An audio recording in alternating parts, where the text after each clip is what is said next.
비용 부담이 있더라도 반드시 통일해야 한다는 이 22%입니다.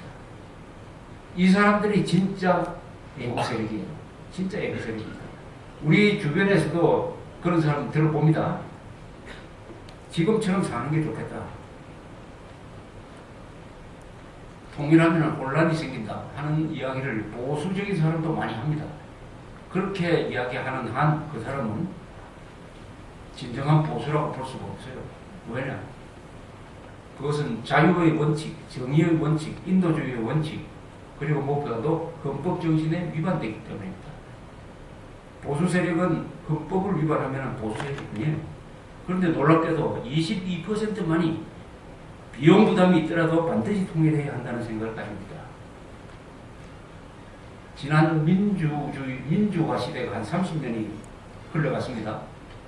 그 기간 동안에 한국 사람들이 가지고 있었던 애국심, 반공정신, 자유민주주의에 대한 정확한 이해가 망가지고 있다. 망가지고 있다. 민주주의를 하면은 공산주의 문제도 해결될 줄로 알았습니다.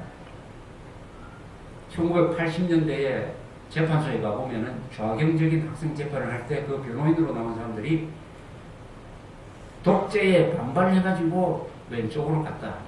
그러니까 독재 정권이 물러나고 민주 정권이 들었으면 이 학생들도 좌경 이념을 버릴 것이니까 민주화만이 공산주의 침투를 막는 근본적인 대책입니다라고 변론을 했습니다. 저도 그 이야기 들으면서 그거 참 근사한 이야기다. 그거 맞는 이야기다라고 생각을 했습니다. 지나고 보니까 순진한 이야기죠. 순진한. 북한이 없으면 그렇게 됩니다. 북한이. 그럼 비슷한 시기에 김일성은 어떤 판단을 하고 있었느냐. 1977년에 호네크 수도 동독 서기장이 평양을 방문했을 때 김일성이가 호네크한테 자랑을 해요. 지금까지 남조선에서는 한 번도 대학생들이 북한 정권을 반대하는 시위를 한 적이 없습니다. 그 사람들은 우리를 열렬히 지지하고 있습니다. 이렇게 이야기를 하면서 이렇게 이야기합니다. 한국이 민주화가 되는 거 지지합니다. 설사 반공민주주의가 집권하는 것도 좋습니다. 우리한테 유리합니다. 이렇게 이야기해요. 반공 세력이 집권을 해도 민주주의만 되면은 우리한테 유리하다고 생각합니다. 이렇게 이야기했습니다. 지금까지의 경과를 보면은 80년대 그 순진한 변호사보다는 김일성이가 한국의 민주화가 가져올 취약점을 정확하게 보고 바로 거기에 초점을 맞춰가지고 대남 공작을 펼 끝에 드디어 한국 사람 중에서 한 40% 정도를 요런 문제 국민으로 만들어 놓는 데 성공을 했다 하는 것입니다. 그래서 민주주의가 만병통치가 아니다. 민주주의가 만병통치가 아니다. 민주주의가 공산주의까지 해결해 주지는 않는다. 민주주의가 잘못 이루어지면은 깽판꾼들하고 반역, 간첩 세력들한테 합법적인 활동 무대를 제공해 준다. 법치가 제대로 되지 않는 상태에서 민주주의를 해버리면은 공산주의자, 선동꾼들의 놀이개로 전락해가지고 국가가 무너질 수도 있다 하는 것을 바로 한국이 사례역으로서 보여주고 있는 것입니다. 이승만 대통령은 공산당과의 전쟁에서 이겼습니다. 그래서 자유를 지켜냈어요. 박 대통령은 가난과의 전쟁에서 이겨서 풍요를 만들어냈습니다. 그런데 그렇게 해놓으니까 그 뒤에 국민들은 풍요와의 전쟁에서 졌어요. 풍요와의 전쟁에서 지는 바람에 정신적으로 망가져버렸습니다. 가난과의 전쟁에서는 이겼는데 우리 국민들은 지금 풍요와의 전쟁에서 지고 있습니다. 풍요와의 전쟁이 뭐냐?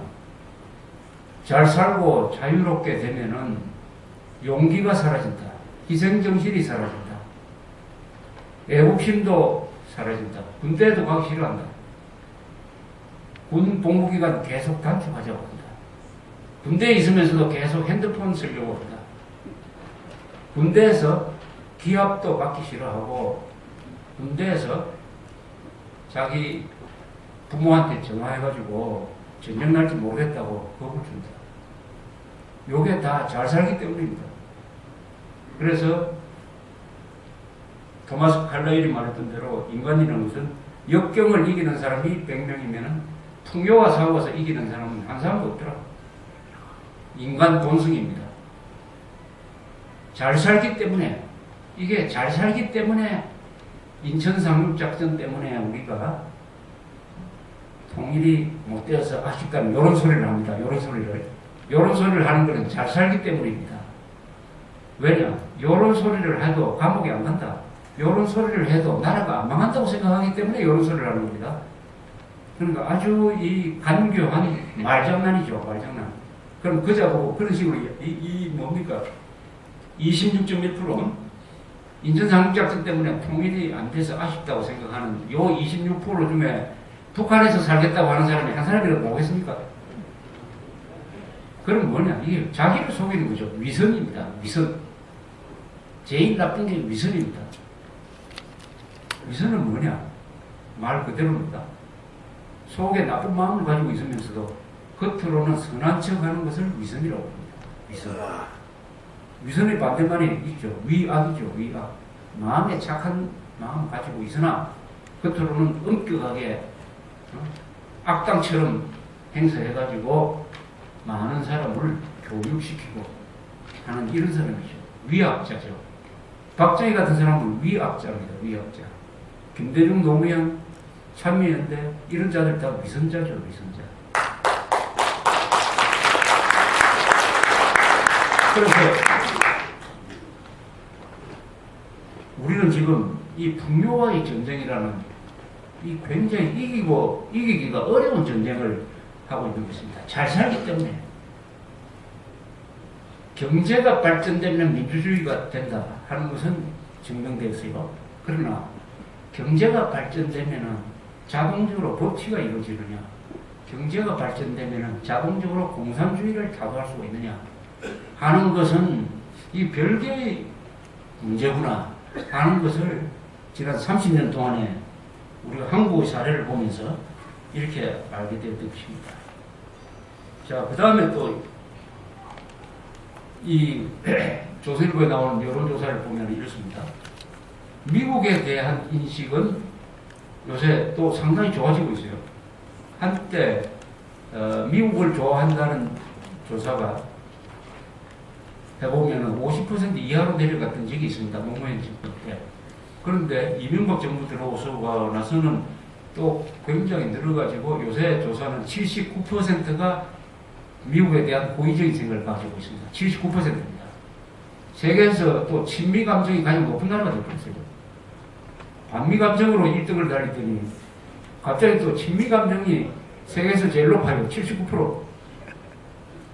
그러니까 한국 사람들이 이 여론을 믿을 수가 없는 거예요. 일단은 이거는 긍정적인 겁니다. 긍정적인. 그런데 여기에 또 그점이 있어요. 그럼에도 불구하고 중국에 대한 좋은 감정의 소유자는 6%밖에 안 되는 걸로 알고 있습니다. 6%. 그런데도 통일 전에도 주한미군이 철수해야 한다고 생각하는 사람이 몇 %냐? 20대의 28%, 30대의 29%, 40대의 34%가 통일 전에 주한미군이 나가야 된다라고 생각을 하고 있습니다. 이게 친미감정 79%하고는 또 이게 맞지가 않아요. 맞지 않습니다. 또 이 세계 여론조사, 여러 각국의 여론조사를 종합한 걸 보니까 이런 또 통계가 나와 있어요. 자기 나라가 되어가는 상황에 대해서 만족하느냐, 불만스럽게 생각하느냐, 이렇게 물으니까 세계에서 자기 나라가 되어가는 방향에 대해서 가장 긍정적으로 생각하는 사람은 누구냐? 중국 사람들. 중국 사람들은 지금 자기 나라가 잘 되고 있다고 생각하는 사람이 80%. 한국은 얼마냐? 20%가 안 돼요. 세계에서 가장 낮은 축에 들어가고 있어요. 심지어 내전하고 있는 나라하고 비슷해요. 아니, 우리나라의 미래에 대해서 이렇게 비관적으로 생각한다. 특히 경제에 대해서 비관적으로 생각하는 사람이 세계에서 가장 낮아요. 근데 한국은 경제 관리는 이명박 대통령이 잘하고 있어요. 근데 그건 다 잊어버리고 경제나 한국 그 나라의 상황에 대해서 가장 비관적으로 생각하는 사람들이 되어버렸습니다. 여기에 또한 비밀이 있죠. 우리나라 사람으로서 장래에 대해서 체제 문제나 이런 걸 생각하면은 비관적으로 생각하지만은 종합적으로 보면 그래도 낙관적인 생각이 최소 50% 이상은 돼야 되는 거 아닙니까?